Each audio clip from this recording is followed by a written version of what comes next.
Me again. I've been asked to read the prologue from Long Shadows, the third book in the Elizabeth Cage series. So here goes. My name is Elizabeth Cage.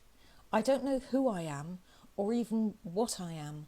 My adopted parents are both dead, but they didn't know either. No one does, although there are those who would like to find out.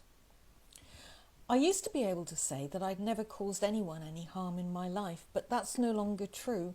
My life took a strange turn after my husband Ted died, and now there are several people, alive and dead, for whom, because of me, things did not turn out well. Because I have a gift. Michael Jones calls it a talent. I call it a curse. I can see things. And yes, I can see dead people, but mostly I see people's colours. Years ago, when I was a child, I'd never heard the word aura, so in my head I called it a colour. Everyone has one. Usually they're beautiful, a shimmering outline that constantly changes shade and shape as people react to what's going on around them. Sometimes there's a dark or dirty patch, usually around their head or their heart, and that's never good. And they're all different. Every colour is unique, like fingerprints.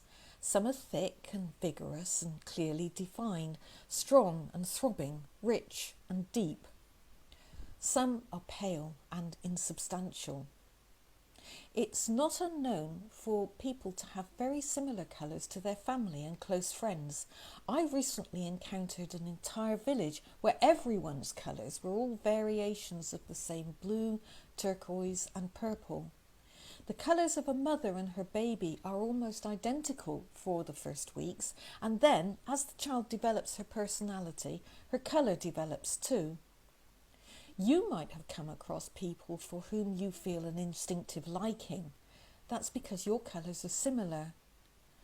Other people might repulse you. You feel an urge to keep them at a distance. You might not know why, but your colour does. Your colour tells me things about you, things you might not even know yourself, perhaps things you'd rather keep secret. Give me 10 minutes and I'll know whether you're happy or sad. I'll know whether you're lying. I'll know when you're afraid. I'll know whom you love and whom you hate. You don't have to say a word, but you're telling me just the same. And no, I'm not happy about it either. It's a talent that hasn't done me any favours at all. Think about it for a moment. Do you actually want to know what people think of you? What they really think of you?